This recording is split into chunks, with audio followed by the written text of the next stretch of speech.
Well, Eileen, thank you so much for helping with my project. Could we start off by you saying a little bit about yourself? Um, so I'm not sure how much information you want. So I was, I think I mentioned in my when I signed up for this that I was almost 12 years old when man walked on the moon first in 1969, and from there I went to college, joined the Air Force, had a 30-year career in the Air Force as a flight test engineer. Knew quite a few astronauts from my experiences in flight testing, and these were all shuttle astronauts, of course, not the older folks. Retired from the Air Force in 2010, and I now work as a government civilian. I'm actually at Edwards Air Force Base right now as we speak. So. And I believe it was your father that built his own plane and flew across the country. He did, yes, yes. So, yeah, he's a retired Air Force pilot and had always wanted to build an airplane that would set a world record. He designed it in college, and it took him 50 years, but he finally got around to building it and then setting the record when he was 82 years old. Yeah. So. It's really exciting to see people be able to meet their dreams like that. It gives me great hope that there's still time. Yeah, exactly. Yeah, I mean, it was kind of like his moonshot, I guess you could say. Yeah, it just took him a lot longer than it took us to get to the moon, though. Yeah. Um, so when you were 12 and you saw Neil Armstrong and Buzz Aldrin land on the moon, do you kind of remember what kind of impression it made on you? So yeah, it was a very exciting time. The whole moon program was very exciting. We were following that. I don't remember the very earliest launches as a kid because I was too young to remember some of those first launches. But I do remember. I remember in particular when the Apollo, when the was it the Apollo 1 fire. That I remember very, very clearly. So and then and we would watch all of the launches. In fact, a lot of times they would show them at school, if they happened while we were at school. And I remember, my parents were very interested in the space program. My dad was a pilot and an engineer, and I was always very interested in science and math. That was good. Those were my favorite subjects in school. And I just remember when it came time for the actual moon landing, that's all we were watching on TV. So it was, in those days there was only 3 channels in PBS, but that's pretty much all that was on TV for several days, as they, launched and then flew out. And I just remember the whole family was very excited. It was a summertime. I think it would have been maybe a little bit different if school had been in session because we would have all been talking about it at school as well. But I remember, even just the kids in the neighborhood and stuff, when we would get together, everybody, that's all anybody was talking about. It was just a very, very exciting time for the country. And I think it was kind of a distraction from the other things that were going on in the country at the time. The war was still going on in Vietnam. We were still a very deeply divided country. But this was one thing that really, I think, brought the country together, that we were accomplishing this and doing it in such a short amount of time. And Kennedy, there was this whole legacy from Kennedy, and finally, fulfilling that destiny. And I remember just sitting around the TV, when they finally landed, and then just all the anticipation. It's not like they landed and they got out right away. There was all this anticipation, things that they had to do and everything. And then when they when finally Neil Armstrong came down and said, one small step for man, one giant, whatever. That was just, we're all just like, yay. So yeah, it was a very joyful feeling. I think it was one of the most joyous occasions of my childhood, was just, being able to watch that. So very, very memorable. I don't really remember any of the other moon missions. That's what's funny about it. I do remember watching them. I know I followed them and everything, but that's the only one that I specifically remember. I think just because it was so momentous. Yeah. Yeah, it's kind of interesting. I mean, so you touched on a lot of things in that I've been kind of finding out more about as I've been doing these interviews. One was everybody at the time was talking about it and probably knew that it was happening. And you talked about the 3 network TV stations, and we didn't have this kind of all these sources of information that would allow for us to build our own bubble. I originally started out this project talking to people in coffee shops and on the streets and at the airports, which is not possible to do in these COVID-19 times anymore. But the vast majority of people that I've talked to don't know that we're planning to send people to the moon. And I was wondering if that surprised you. And say that again. People Uh, didn't realize that we were returning to the moon. yeah, exactly. This Oh, idea of us going to the moon in 2024 is unless you're into space or you know somebody that is, you probably don't know about it. oh, that's interesting. I did not know that. Yeah, I would have thought but again, I'm in that bubble of people who care about those kinds of things. So yeah, I still, I'm not one of these people who stays up till 2 a.m. to watch a launch. I follow people on Twitter that do that.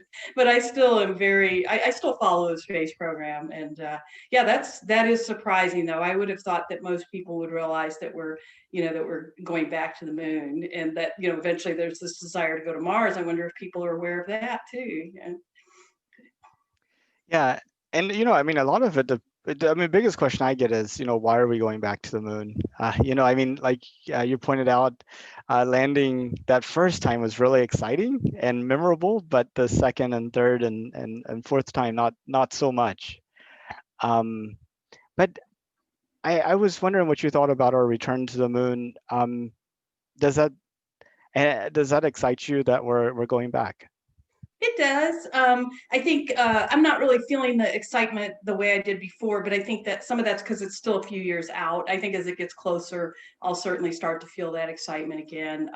I think there's differences in the way we're going this time. I mean, the technology is so much different now, than it was, and that's kind of amazing to me. That 50 years ago, we put people on the moon with basically less computing power than I have in my watch nowadays. So it is really is amazing what we accomplished. So I think it's going to be for me. I think it's going to be very interesting to see what technology we use. How things have changed. I'm going to be very interested to see that. And obviously we have a lot more diversity in the astronaut corps than we had. It was all white men test pilots, back in the day, and so we have a much more diverse astronaut corps. And I think there's also some desire now that there's maybe more than just science involved in all this. Before it was all, well, some of it was science, but some of it was the desire to beat the Soviets, right? But it was mostly science. I think there's some desire that maybe there's going to be a longer term presence on the moon. I don't think that's going to happen real soon. Hopefully, I'll see some of it happen maybe in my lifetime. But I think there is kind of this desire that hey, maybe there's things we can do on the moon that we can't do on Earth. There's resources available there. Can we figure out a way that we can live on the moon longer term? So that we can maybe start these, small, colonies and things like that. So I'm very excited about those kinds of possibilities that I think they're thinking a little bit longer term. And it's also, I think, a stepping stone to go to Mars. I think there are some people that think we should just go to Mars, and I think we could probably do that. But I think doing that kind of baby step that takes you back to the moon and tries out the new technology going to the moon, I think is a good way to go. If we decided to go to Mars in the 70s, right after we went to the moon, I think that would have been much different. But we haven't been there in so long. I think we've been stuck in low Earth orbit for 35 years, 40 years. So it's maybe time to take some baby steps before we try to head to Mars. Yeah. Yeah, I definitely think I definitely understand the idea of we probably have the technology to take a group of people, put them in a vessel, send them to Mars, and have them come back. I think the challenging part for me though is when you look at the support organization behind the astronauts on the International Space Station and how many of their problems aren't actually solved by themselves, but solved by an army of engineers here on Earth, kind of working through that. And then take into account the fact that you have like a 15-minute, a communications delay with these astronauts, and that ability for this group of engineers on the ground to support the astronauts in space becomes more and more challenging as they get further and further away. I was just wondering, um, kind of how that would figure into your sort of thinking about our ability to support a mission to Mars. Yeah, I think it's definitely going to be very challenging, and and it may turn out to be insurmountable. I think that you're right. I mean, you've probably seen the movie The Martian, which from what I understand, a lot of it is very, very realistic. It's very based on science. The way the guy went about doing that. but yeah, I think that there definitely are challenges there. There's a small delay in communication, between even here and the space station, and then going to the moon. But it's not anywhere near what we get going to Mars. Like you said, 15 minutes. That's everybody could be dead in 15 minutes. But depending upon the emergency. So yeah, I think there definitely are a lot more challenges involved in going to Mars. I've even heard some people talking about, and I think this is some of the commercial side that, is wanting to send people to Mars, and it's going to be a one-way trip. They're not going to try to bring them back. They're going to send them there, and they're going to be colonists. And I don't know how that would work out. That sounds like really wacky to me. So, I'm a flight tester, and we spend a lot of time looking at, trying to minimize risks, and there's always going to be some risk no matter what you do. I mean, even just taking off on a normal mission, there's some risk involved in that. But we try to, minimize those risks as much as we can. And it just seems to me like going to Mars is way, way more risky than going to the moon. And I think there's a lot of unknowns out there. There's things that we don't even know about yet. It's one thing to send a probe, a rover, to go and be on the surface for a few years and send data back. It's another thing to send human beings, with all their, with all their physiological needs and everything. So yeah, I mean, I'm hoping that we'll get there in my lifetime, but you're right. It is a lot more challenging. So, yeah, I think the spacecraft are going to have to be extremely robust. And again, I think there's going to be baby steps. I don't think we're just going to launch a mission to Mars. I think, you're going to go to the moon, but then I think they're going to do other things where maybe they send a mission that goes out and, for a while and then turns around and comes back, so I would hope they would do things like that. Because then I think you're really going to learn about, okay, what happens when there's now a 5-minute delay in communication? What happens when there's a 10-minute delay? And then you start getting really brave, and then you're finally ready to go all the way. So yeah. I suppose they could simulate some of that, I guess. So they probably do, now that I'm thinking about it. There would be ways to simulate a lot of those problems, but still, it's, yeah, when you're up there in that spaceship, and it's a long time to be, it's almost a year journey there. So to Mars. So, it just seems to me like that's a long time to be up there, just totally reliant on yourself. I mean, you still have this team helping you out, but there's going to be times when you're just completely on your own. So I thought we were going to talk about the moon. Now we're talking about Mars, but that's okay. They're both fun to talk about. Yeah. No, indeed. I mean, I kind of position this as looking at the future of humanity in the framework of us going back to the moon. So it's all open. So I guess talking about how people find out about us going back to the moon. Do you remember when you found out that we were going back in 2024? Not specifically. I read the paper every day. I even though I live in California, I used to live back in DC, and I still read the Washington Post every day. And I can't even remember now exactly when it was announced, but I do remember reading about it. And of course, there had been discussion previously about going to Mars, and I do remember being a little bit disappointed that, we're just going to go back to the moon, but then the more I thought about it, the more the more it made sense. But I don't remember specifically reading it. I don't remember that moment now. So. Well, and after I talk to people and tell them, hey, we're going back to the moon in 2024, they ask why, and maybe understanding how it started to make sense in how it started to make sense to you would help to answer that question. Could you kind of walk me through the evolution of your thinking? Yeah, so I think, like I said, it's been 50 years since we've, almost 50 years since we've been to the moon, and the technology has changed significantly since then.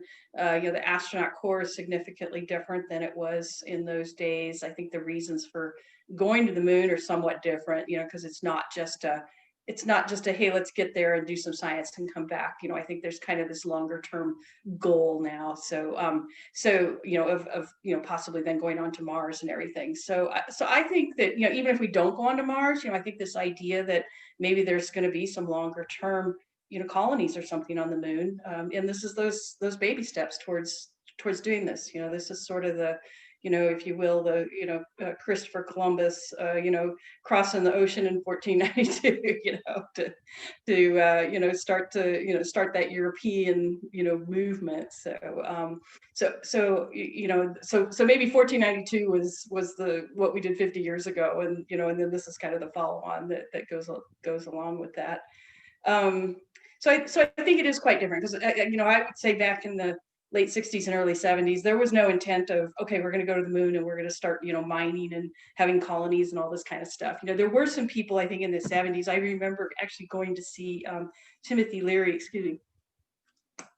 I remember going to see Timothy Leary in Seattle in the late 1970s, and he was talking about how his theory was that all the smartest people in the world lived on the West Coast, because when things start getting bad, people kept picking up and moving farther west. Well, you can't go any further west than the West Coast, at least in the United States. So his thinking was we now had to migrate off the planet. A rather bizarre, way of thinking that through. But I think there is some truth to that. Not necessarily that it's the smartest people in the world, but I think there is some truth to that desire for exploration and I think that I think people are starting to realize that it's possible now.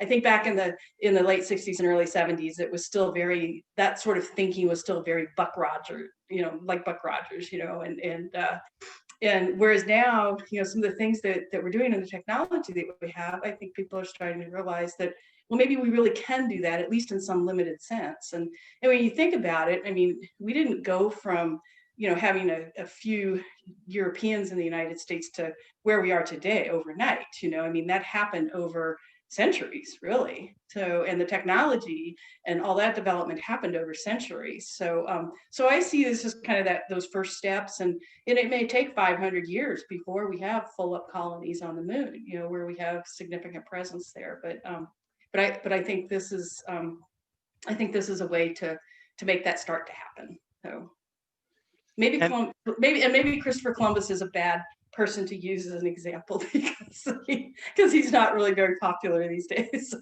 yeah.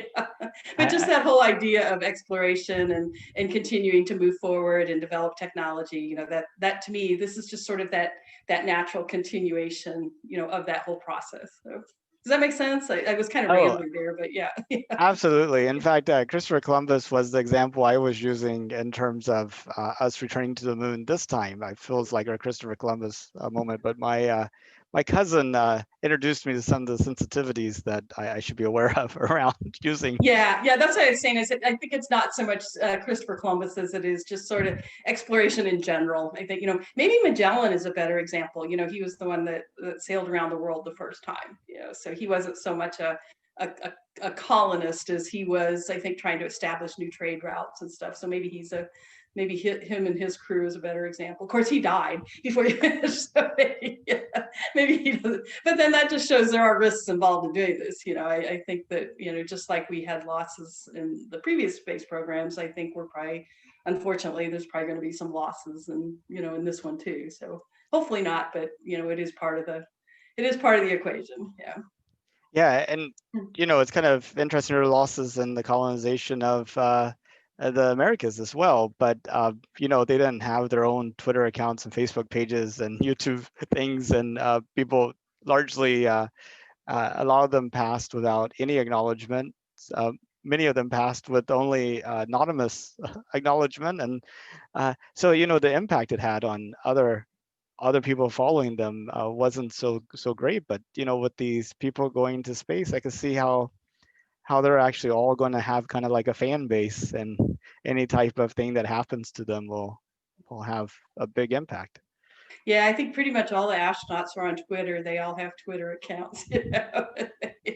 They tweet all the time, and yeah, it's. But in some ways, I think we may be getting back to that era of the astronaut as celebrity. For years they weren't. I would say the vast majority of the astronauts that I know nobody knows their name.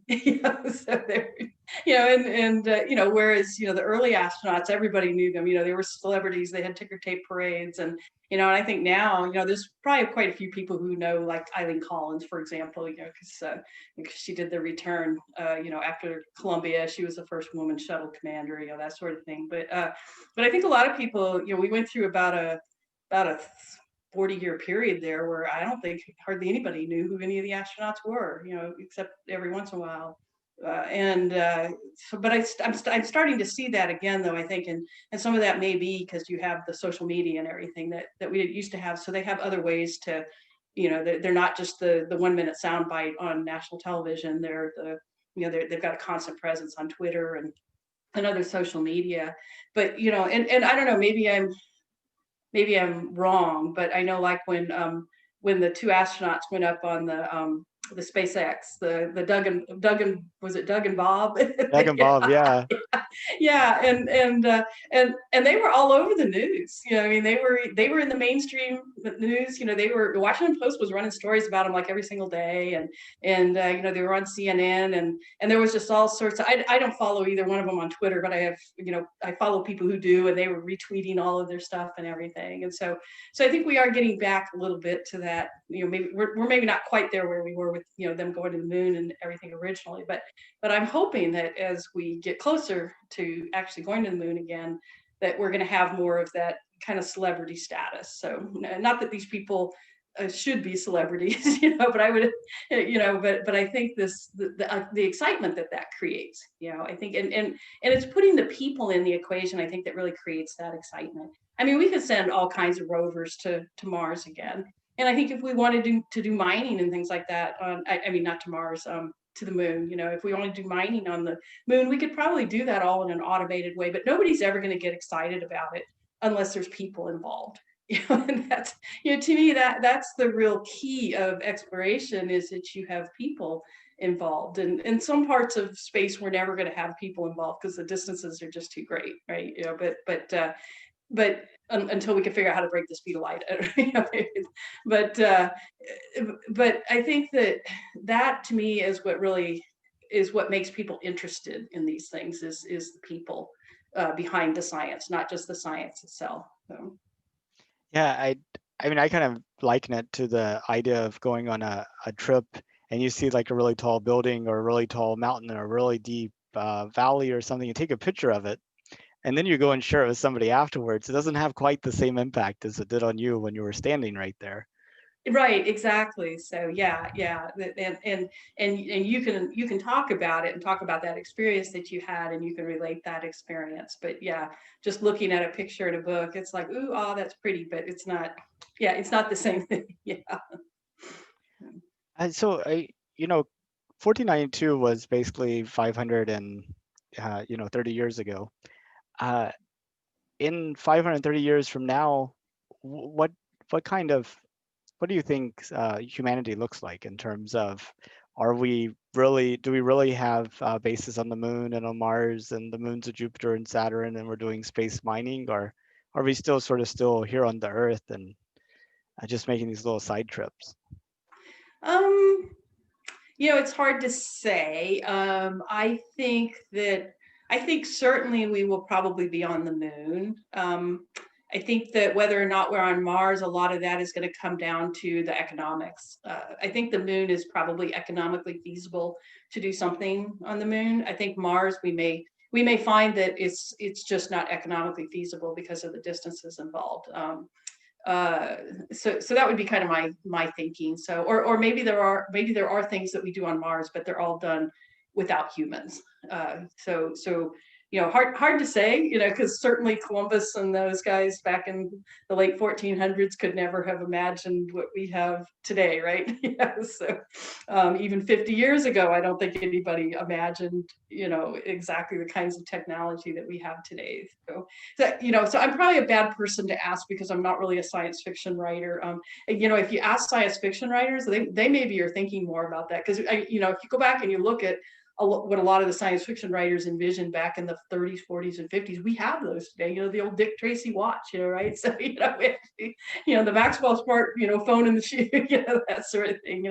We have a lot of that. So, but yeah, I think the first thing we got to do though before we really start, branching out into the moon and Mars and maybe other planets. We got to get our act together on Earth, because if we don't get our act together on Earth, there may be no people in 500 years. So that's kind of my thinking is, I don't know where you stand on climate change and everything, but clearly something's going on with the climate, and I think there's enough evidence that it is caused by people that that we really need to start taking a hard look at what we as humans are doing to the planet. And even if even if it turns out that emissions are not contributing to global warming, there's still a case to be made that we shouldn't be dumping stuff into the atmosphere, because it causes health issues, smog, all these other problems. And so I just feel like we really have to figure out how to better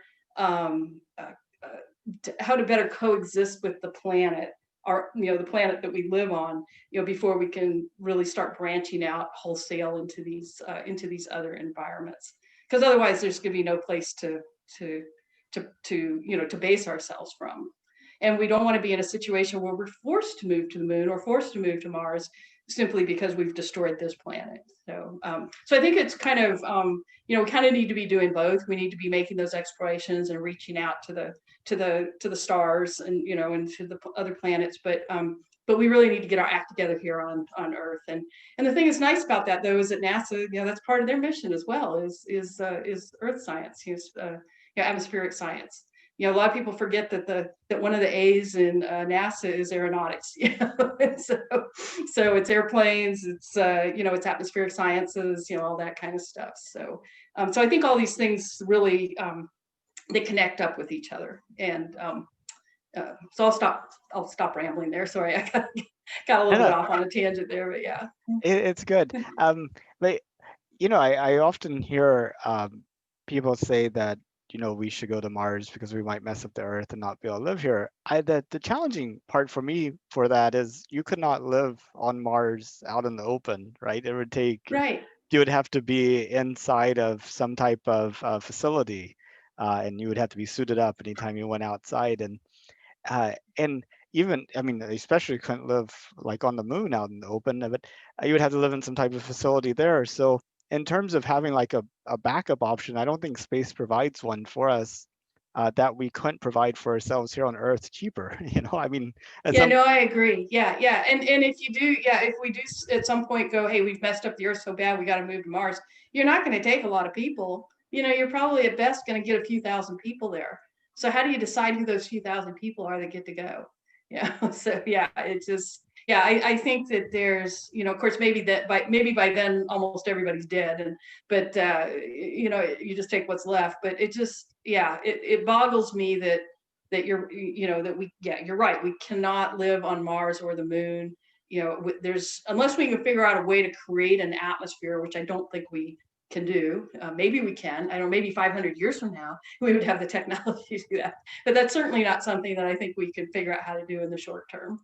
I think we need to fix our own problems here on Earth, but I don't want to stop doing these other things too, because I think it's the space exploration that creates the excitement. So space is much more exciting to talk about and to than climate change.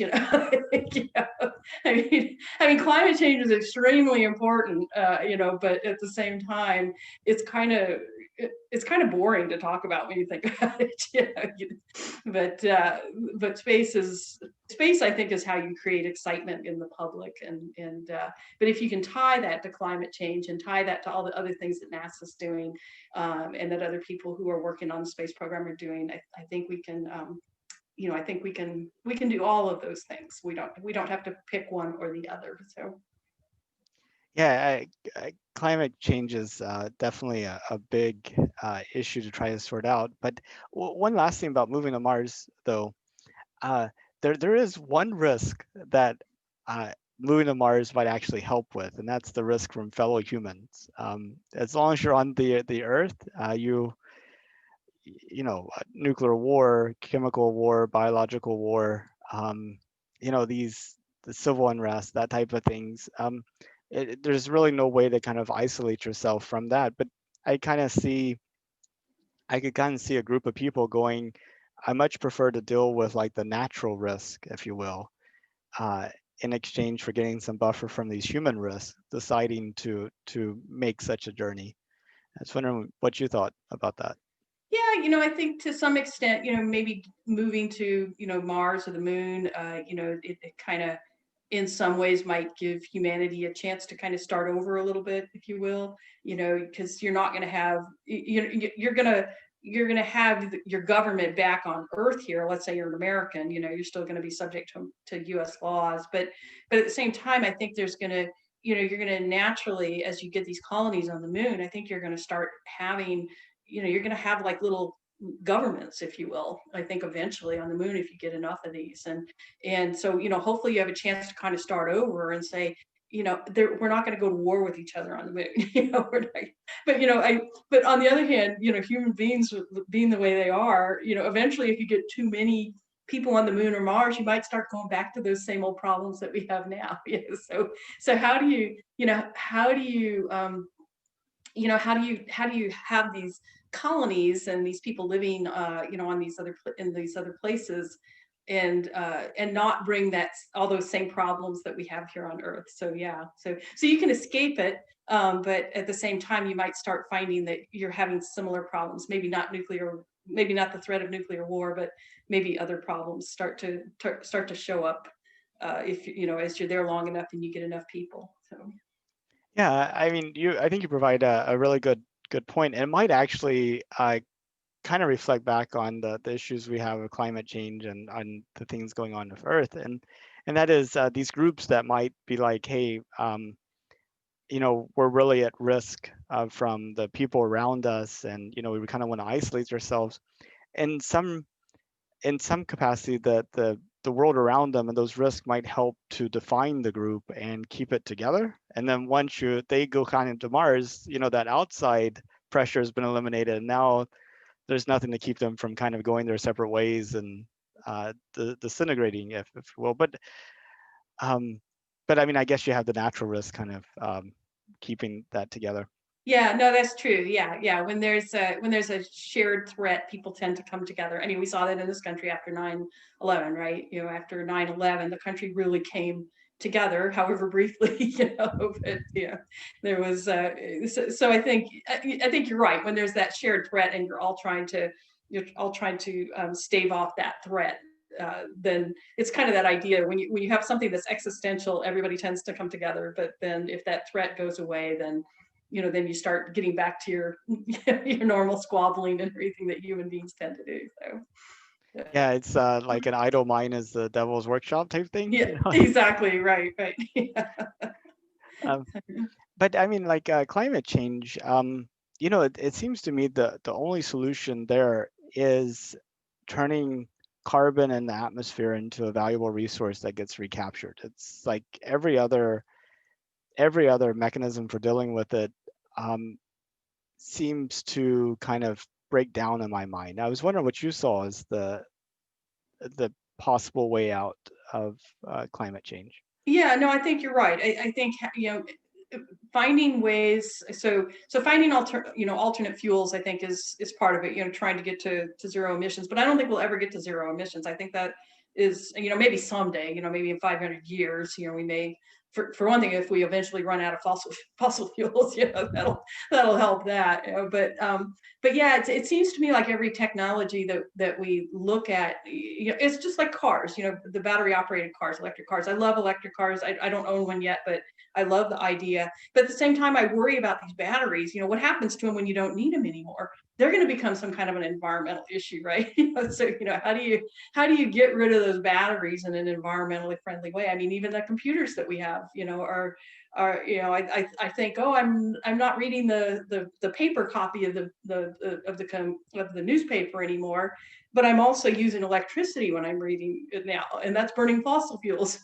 So is it a zero sum game? I tend to think about it seems like a lot of what we're doing, the laws of thermodynamics, entropy always increases, right? There's certain laws of physics that we just can't get around. But I think I've been thinking kind of those same things that you were saying is, how do you capture these emissions and turn them into something useful? So because it seems like all of our attempts to minimize and just bury them, if you will, or figure out a way to get rid of them, they come back to haunt us. It's kind of like nuclear fuel. Nuclear power plants are actually very clean when it comes, from an emissions perspective. But then you have these rods that you have to bury for 20,000 years, in the desert. So if we could figure out a way to make those rods, economically viable, get something out of them once we're done with them. And I think, being able to scrub carbon from the atmosphere and turn that into something useful. How do we do that? So, and I don't know if I would assume that there's people that are looking at some of those problems, but I don't know. And then I worry about plastic. That's the other thing that I wouldn't say keeps me up at night, but I worry about plastic and getting into the oceans. There's so much plastic out there now, and no matter how hard I try, I'm guilty as everybody. It's hard not to use plastic these days. You buy something in the store, it comes all wrapped in plastic. It's very hard to avoid contributing to this problem. And but how do you take those things and turn them into something useful and do it in a way that's economically feasible? Because I worry that a lot of the recycling, I put my recycling out faithfully every week, but I worry, is it just going into the dump anyway? Is somebody really taking that and turning that into a useful product again? I just don't know if the economics are there right now. And I think that's a good point. I think if people actually saw the benefits of recycling directly firsthand, they would be motivated to recycle. I mean, I've been doing some research about what it actually takes to take certain plastics and melt them down and create things out of them. And a lot of it depends upon the type of plastic it is. That's your first problem, is sorting your different plastic types and kind of putting them in. But I'm kind of envisioning we should create a device that people could either have in their house or in a store where they could put like plastic things into, and they get useful plastic stuff out of. Yeah. I mean, the moment you do that, that bottle laying on the ground has a whole different meaning in your head, Right. So yeah. You're right. I mean, we've got to come to grips with this, and I just worry that we're not making it easy for people either. I think that's the thing that bothers me is, like I said, I would prefer to reduce my amount of plastic use, but I just find it almost impossible. And especially with the pandemic going on right now. I mean, I shop at the commissary here on base, and they still won't even let us use our reusable bags. Yeah, you wouldn't believe how many plastic bags I have at my house right now. I'm trying to reuse them, but I can only reuse them so many times. To scoop the cat litter box and use them for my little trash cans and stuff. So yeah. So, but we got to figure out a way to to like you said, make this stuff economically viable, and then also make it to where people see the value in doing it as well. So, and I just don't think we're quite there yet. So yeah. And I was wondering how familiar you were with Blue Origin. Let's see, that's Jeff Bezos, right? That's right. Bezos, yeah. I'm somewhat familiar. I do remember seeing it at I go to the EAA, Experimental Aircraft Association. I go to their show every year. They didn't have it this past year, but and they had the Blue Origin. They had like a rocket that Blue Origin had launched. They actually had it there at the show a few that's years awesome. back. Yeah, I remember taking a picture of it. So yeah. So yeah, I don't follow him as much as like SpaceX. So they're just not in the news as much. I think there's a lot of it. So, Musk has gotten quite ahead of things. He's kind of leading the pack there. Yeah. Yeah, they're definitely a lot more quieter. Interesting thing is, I've actually interviewed I think 3 Blue Origin employees, but I haven't interviewed a single SpaceX employee. Oh, Uh, interesting, huh? so So yeah. um, Yeah, I got to tour SpaceX a number of years ago. I'm trying to remember. I was at a meeting at the Space and Missile Center there in Los Angeles. We were at a meeting there. I can't remember now. I think it was like a meeting of chief scientists or something like that. And the role I was in at that time, I was there. But yeah, and they took us on a tour of SpaceX. It was pretty interesting. We actually got to meet Elon Musk. He came and talked to us for a few minutes. This was quite a few years ago. This was probably about 8 years ago, maybe. And they took us all out on the floor and everything, and we got to see the capsule, that they were building, and it was pretty cool. It was a really interesting factory. I'm used to going to like Boeing and aerospace factories and everything, and it looked quite different, and the way it was all set up, and they had all these little small teams of folks, and they had like these little ice cream stands and stuff everywhere, where it was, I guess, a lot of these modern companies, are so much different in the way they treat their employees. It's like everything's kind of like this giant break area, and they go work for a while and then they go get some candy or something. And then it was very interesting to watch all that, be so different from your kind of standard aerospace, technology kind of company. Very, very different environment. So but they seem to be succeeding. So I'm quite impressed with what they've done. So. yeah, it's interesting you say it looked a lot different than other places. One thing I've heard about SpaceX as compared to say your usual like Lockheed Martin or Sierra Nevada or Boeing is that and those companies usually have engineers and offices who come up with like the CAD designs, what have you, and they send it to technicians over in like the factory or the workshop. They build it, and then what they didn't quite understand the design, or the design wasn't possible to be built in that way, and so it gets sent back, and you have like these long cycles of information transfer between the sort of like the designer and the builder. But my understanding is that at SpaceX, they actually sit side by side. So, like the guy that's actually fabricating the thing is, right next to the guy who's on the computer, or gal who's on the computer, designing the thing. And that this allows for them to fail quickly, as opposed to kind of come up with a design and it takes maybe days or weeks before you find out that needs to be changed. Yeah, yeah, and also they didn't. I don't remember them really having offices either. It was more like these, and I've seen some of these. I've been in some of these other area more recently, some of these software factories and stuff where it's kind of that same idea. They don't really have offices. They're more like these collaboration areas, and everything is all about the team working together. Like you said, it's not like this very linear process that you get to the end of it and you find out you have a problem, you have to go back to step one. Yeah, it's more this collaboration, fail fast, excuse me, and just kind of working in this very open environment. So yeah. Um, yeah, so that's really interesting. Did you get a chance to like tour like Boeing or Lockheed Martin or their facilities as well? And I've never toured their space facilities, but I've toured all of their aerospace facilities at one time or another. Just because of my jobs in the Air Force, and yeah, they're very different. I mean, they're very assembly line, kind of your traditional assembly line, and obviously things have changed a lot, with CAD CAM, and we have a lot more automated processes now. But space aerospace systems are still largely built by hand. There's no matter how much automation you have, I don't think you're ever going to have an assembly line like you have in a car factory. Yeah, so there's still a lot of hand touch, and that's why airplanes kind of have personalities, different. So you may have two 777s that roll off the assembly line, in Everett, Washington, but they're not the same airplane.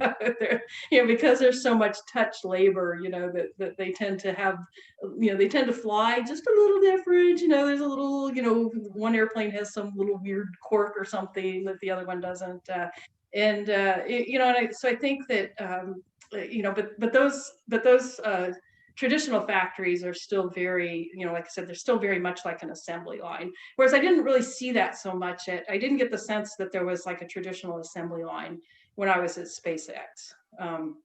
And I think even, like I said, I haven't really toured the aerospace, the like people who make satellites, for example, at Boeing. I don't think I've ever toured their facility, but I would imagine you see something very much like a, kind of a traditional assembly line there. So yeah, if you were to go there.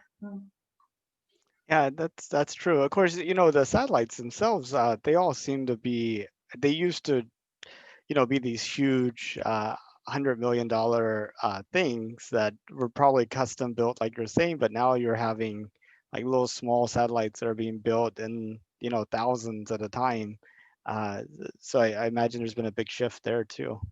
Yeah, the CubeSats. Yeah, I'm not that as familiar with the CubeSats, but you're right. I think you're gonna that could lend itself to more of an assembly line, kind of mentality. So yeah, and I think some of the idea behind, some of the thinking behind the CubeSats is that you have like, you throw a whole bunch of these up there, and you're probably going to have a high infant mortality rate. You're going to accept that because you didn't pay that much for them. So you throw 100 of these things up there, and only 90 of them work. Oh well, you were going to be happy if 80 of them worked, right? So that's how you design your constellation. Whereas yeah, now I mean literally they have launched $1 billion satellites that didn't work. You Hmm. got one shot. It's like oops. So yeah, so I think that, yeah, I think this idea of going to these smaller, not necessarily reusable, but these smaller components that are cheaper to get up into space, and you're not as concerned if they fail. In fact, you design them so in a lot of cases, I think CubeSats are only designed to last for a year or two, and then they burn up. They deorbit. So yeah, and then of course the whole space debris issue. If you have these little things that are up there that are designed to re-enter and burn up in the atmosphere, you don't have the issue of space debris. You don't have to worry about collisions, and there's been some pretty dramatic collisions in the last few years up in space that have really caused problems. So yeah. Absolutely. And um, so, we talked about the next 500 years, but just thinking about the next decade, to me, it feels like that the 2020s are going to be to space exploration and development what the 1990s were to the internet. We have SpaceX developing their Starship. You have Blue Origin with their New Glenn and New Shepard rocket. You have Virgin Galactic out there taking people to the edge of space. You have these 14 companies that are bidding for contracts to land payloads on the surface of the moon for NASA as part of the Commercial Lunar Payload Services program. And now you have private people taking SpaceX rockets to like the International Space Station. I think Tom Cruise is slated to go next year. So it feels like that at the end of this decade, there will be a lot of things that will be commonplace um, that are just unimaginable now. And I was wondering if you saw the same kind of transformation in the works in terms of space exploration development, or if you think that might be a little bit too optimistic. No, I think and I would actually. So I think you're right about it's kind of where the internet was in the early '90s. When it kind of really started to take off, and then a decade later, we had a lot.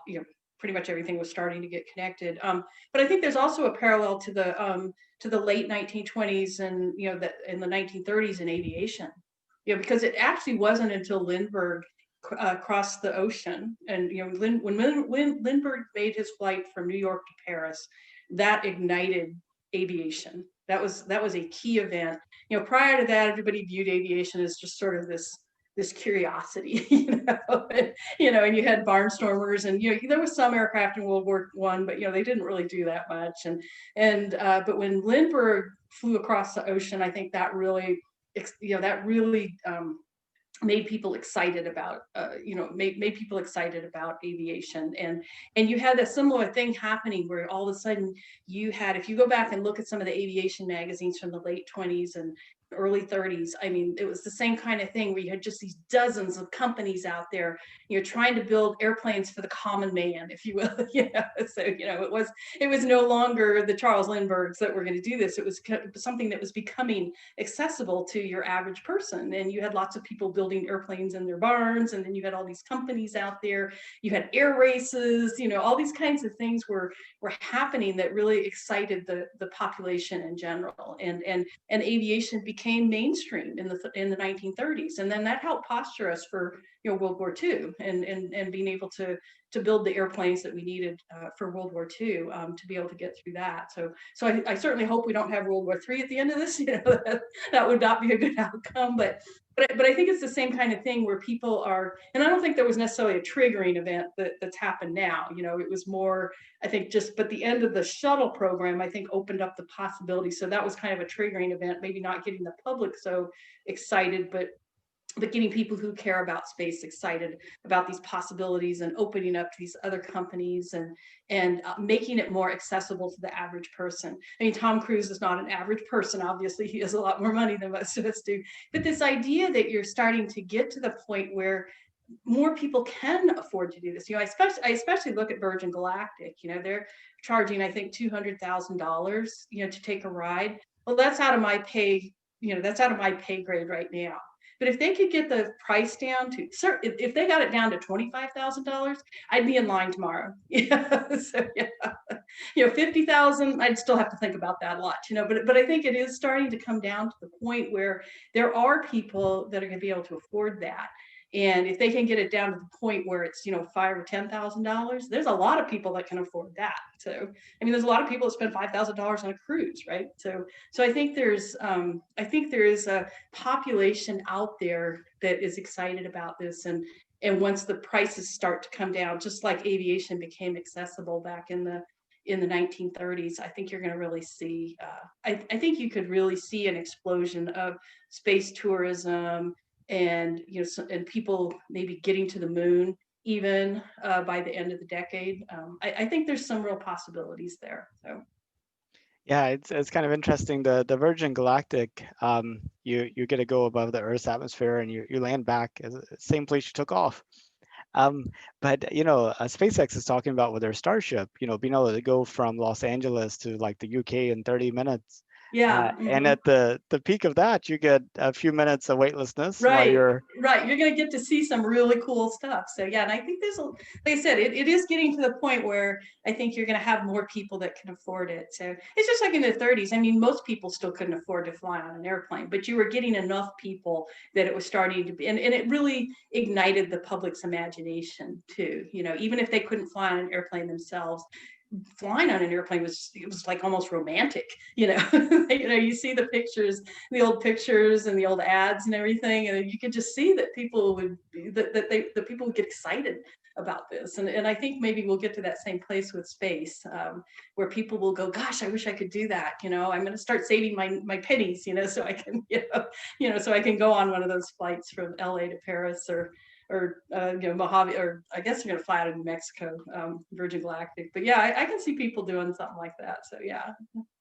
And the interesting thing is, SpaceX says they think they could be profitable with the equivalent first class airline ticket. So, Yeah, uh, exactly. Yeah. Yeah. that's Yeah. like If you can, 10 yeah, if or. you can get the price down, I think in the high four figures or low five figures, I think you're going to have a lot of people who are interested, who can afford that, and who will pay for that. So yeah. So would you you mentioned you would go on Virgin Galactic, but would you go further, like a trip to the moon? Um, Possibly. I am kind of getting to that point in my life where things that sounded really interesting when I was in my 40s maybe don't sound as appetizing anymore. I think I would definitely be interested in possibly going to the moon. I mean, it would depend on the circumstances, but and the cost, obviously. But I definitely would be interested. Mars, no. I think that's I'm at that point in my life where that's probably too far to be gone from Earth. But something where I was gone for maybe a few weeks, yeah, I definitely could see doing something like that. So yeah. Well, Eileen, thank you so much for talking. Was there anything that you wanted to talk about that we didn't get to? No, I don't think so. I mean, we've kind of been all over the map here. So yeah, we talked about a lot of things I wasn't expecting to talk about. But I think there are, yeah, it's not just about space though. I guess, that, I've made that point, but I think that it isn't just about space. It's about humanity. It's about Earth. It's about, it's about all these other things. It's not just about going back to the moon to go back to the moon. So. Well, thank you so much for participating in my project, and I really enjoyed our discussion. Lots of great insights and information. Well, thanks. No, it's been fun talking to you. So you made me think about some things I hadn't really thought about before. So yeah, this has been very, very. Now, what are you doing with these? Are you like posting them somewhere? Or are you going Oh, to use them to? Yeah. yes. So several things. One is I post them unedited. I've had a couple requests to edit out some things from people. Other than that, on my countdowntothemoon.org website. I also, Astrobotic is one of the commercial lunar payload services program participants that will be landing a probe on the moon next summer.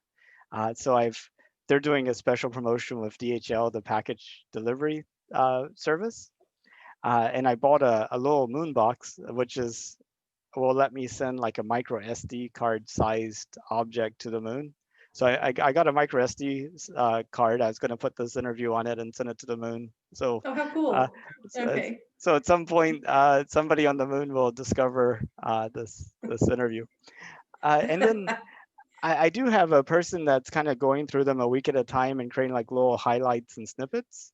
But aside from that, I really don't have any firm plans. I just gives you a chance to talk to people and get a different viewpoint on our return to the moon and humanity and that type of thing. So Okay. Yeah. Yeah. No, that's great. So yeah. Yeah. Thanks. Yeah. No, I really appreciated talking to you. So yeah. And good luck. Yeah. Good luck with your project. And I'm looking forward to continuing to track with what happens with going back to the moon. So. me too. Okay, well, have a good rest of your day then. You too. Thanks. Okay. Bye bye. Bye bye.